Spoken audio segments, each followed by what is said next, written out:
Good morning students. हम लोगों ने द्रव्य की संरचना ये पाठ अभी सबसे पहले तो ये याद करो कि हर एक चीज़ जो होती है वो कोई ना कोई द्रव्य से कोई ना कोई चीज़ से बनी हुई होती है। ठीक है। अब ये द्रव्य जो होता है वो अलग अलग अवस्थाओं में होता है गैसीय होता है या फिर द्रव अवस्था में होता है। ठीक है। ये जो चीज़ें होती हैं ये द्रव जो होता है ये क्या है, बहुत सारे छोटे छोटे कणों से बने होते हैं। इसके बारे में भी हमने पढ़ा हुआ है, उन्हें क्या कहते हैं, अणु या परमाणु। तो अभी हमें उसकी संरचना कैसे होती है वही इस लेसन में पढ़ना है। ठीक है। अब इसका जो करो और देखो वाला पार्ट है वो आपके सिलेबस में नहीं है, तो हम लोग डायरेक्ट देखेंगे पेज नंबर 39। उसमें जो नीचे से लिखा हुआ है उपर्युक्त प्रयोग में पर्दा नीचे ऊपर करके, मैं वहाँ से पढ़ रही हूँ। ठीक है। उपर्युक्त प्रयोग में पर्दा ऊपर नीचे करके हम हवा द्वारा राई के कणों को कम अधिक ऊर्जा देते हैं, जिससे राई के दानों में जैसी हलचल होती है वैसी ही हलचल ठोस, द्रव और गैस इन अवस्थाओं में द्रव के कणों में होती है। एक एक्सपेरिमेंट दिया है बाजू में जो आपको करना है, वो अभी आपको इस सिलेबस में नहीं। तो अभी हम स्टार्ट करते हैं हमारा लेसन। द्रव्य के कणों में अंतर आणविक आकर्षण बल कार्यरत होता है। जो भी द्रव्य है उसके अंदर जो कण यानी कि अणु या परमाणु, उन दोनों के अंदर क्या होता है, एक आकर्षक बल जो होता है वो कार्य करता है। ये हम लोगों ने पिछले साल पढ़ा हुआ है। इस बल की क्षमता के अनुसार कणों की हलचल का अनुपात निर्भर होता है। ये बल जितना ज़्यादा रहेगा, जितना आकर्षक बल रहेगा, वो दोनों एक दूसरे की तरफ उतने ही ज़ोर से खींचे जाएंगे। अगर आकर्षक बल कम है तो ये कम मतलब धीरे धीरे खींचे जाएंगे। ठोस में अंतर आणविक बल बहुत अधिक प्रभावी होता है।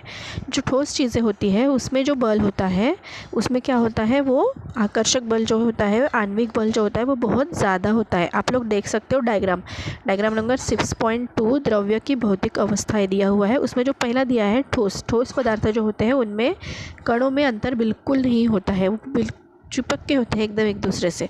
इसका मतलब क्या है, उनमें अंतराण्विक बल बहुत ज़्यादा है, आकर्षक बल बहुत ज़्यादा है, जिसकी वजह से सारे कण क्या हुए हैं, अणु जो है या परमाणु जो है वो एक दूसरे से टाइटली चिपके हुए हैं, जिसके कारण ठोस के कण एक दूसरे के अत्यधिक समीप होते हैं और वे अपनी जगह पर कंपित होते रहते हैं।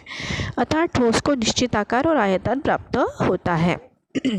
ये जो अणु है और परमाणु है वो एक दूसरे से टाइटली चिपके होने के कारण ही ठोस वस्तुएं जो होती है उनको क्या होता है, एक प्रॉपर तरीके का शेप होता है। जितने भी ठोस पदार्थ है अपने आजू बाजू, टेबल है, चेयर है, बेड है, फैन है, घर है, ये सारे कैसे हैं, ठोस चीज़ें हैं, क्योंकि उनके अणु जो है या परमाणु जो है वो एक दूसरे से टाइटली चिपके हुए, इसलिए इनका एक परफेक्ट शेप या आकार होता है। ठीक है। ये जो गुणधर्म है ये ठोस पदार्थों में आते हैं। इनमें घनत्व और असंपीड़ितता यानी कि क्या होते हैं, कंप्रेस नहीं होते हैं, मतलब दबते नहीं हैं। तो ये गुणधर्म ठोस पदार्थों में आते हैं। द्रव्य अवस्था जो दूसरा नीचे दिया हुआ है, देखो एक बीकर में पानी रखा हुआ है, तो उसका भी क्या दिया है, डायग्राम दिया है, देख सकते हो आप। द्रव्य अवस्था में अंतराण्विक बल की क्षमता क्या होती है, मध्यम होती है, मतलब ठोस वाले से कम होती है। इसलिए वह कणों को निश्चित स्थान पर रोकने रखने के लिए उतनी प्रभावी न हो तो भी उन्हें एकत्रित गठन करके रखने के लिए पर्याप्त प्रभावी होती है। मतलब हम लोग क्या देख सकते हैं, वहाँ डायग्राम में आप देख सकते हो जो उनका अणु और परमाणु है उनके बीच में थोड़ी थोड़ी जगह दिख रही है ना। इसका मतलब क्या है कि वो जो ठोस में आकर्षक बल था, आकर्षक आणविक बल था, उससे द्रव पदार्थों में कम हो गया है। फिर भी वो अणु इतने एकदम ऐसे फैले हुए नहीं हैं, थोड़े थोड़े तो भी पास में है। इसका मतलब है वो हम ठोस से अभी अगर कम है तो भी वो अणु एक दूसरे को पकड़ने के लिए क्षमता रखते हैं, इतना आकर्षक बल उसमें होता है। ठीक है। उसके बाद द्रव का आयतन निश्चित होता है, मतलब परंतु उन्हें प्रवाहिता प्राप्त होती है। प्रवाहिता मतलब एक जगह अगर आप उससे पानी को डालोगे, समझो पानी द्रव है, अगर आप पानी को एक जगह डालोगे तो अपने आप क्या हो रहा है, वो फैलता है, इसे हम कहते हैं प्रवाहिता। तो द्रवों का आकार निश्चित न होकर धारक पात्र के अनुसार बदलता है। मतलब जिस पात्र में आप पानी रखते हो, मैं एक एग्जांपल ले रही हूँ पानी का, पतला पदार्थ जो भी रहेगा वो आएगा द्रव में। तो अगर आप वो चीज़ जिसमें चीज़ के शेप में डालोगे उस तरीके का शेप उसे आएगा। ठीक है। तो जिस तरीके का आप शेप पात्र रोगे उस तरीके का उसका आकार जो है वो बदलता है।